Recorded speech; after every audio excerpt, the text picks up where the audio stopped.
Extraordinary Measures is the true story of a man named John Crowley and his family. He and his wife had 2 children who suffered from a genetic disease called Pompe syndrome, which is the people who suffer from Pompe are unable to metabolize or to burn sugar, which is the source of energy for our muscles. That is the result of an enzyme deficiency. Their bodies don't produce a necessary enzyme. And it ends up with devastating consequences. Children are unable to breathe unaided because of the effect on the diaphragm.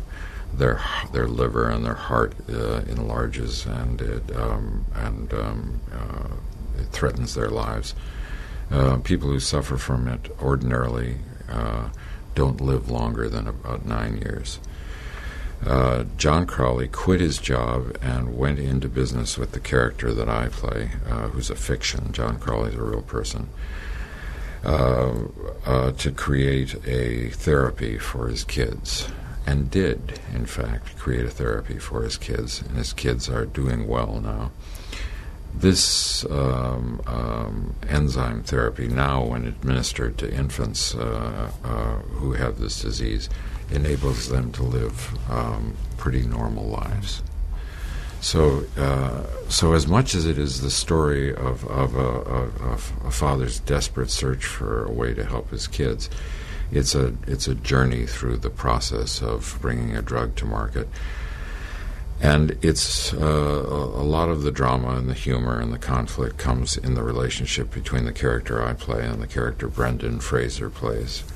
And the character I play is a difficult guy, a guy lacking in social skills and grace, who's very frustrated that he's unable to bring his life's work to the marketplace, to the people who need it.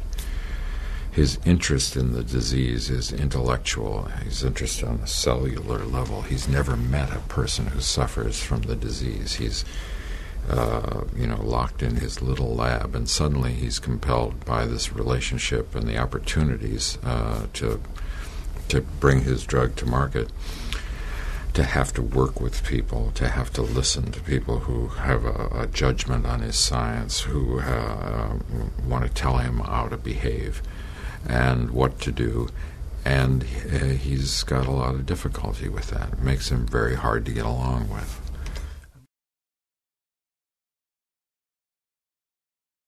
Well, first of all, to be quite frank, I was looking to make something for myself. So I was looking to develop a role for myself which is different to what normally I'm offered and what people have the expectation to see me doing.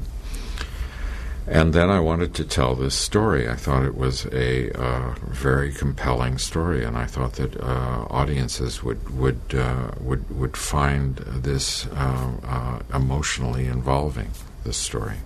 But I wanted to make an entertaining film. I wanted to be part of an entertaining film, and I think we've done that as well.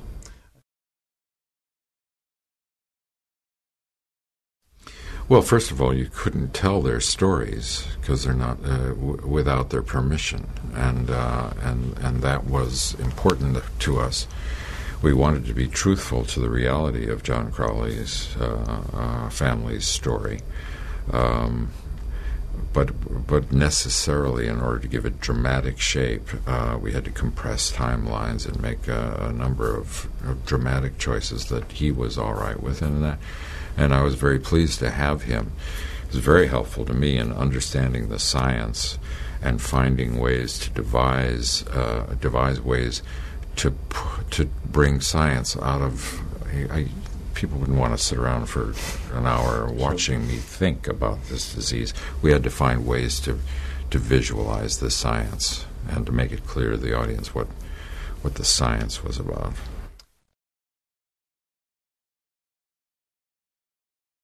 Brendan was great.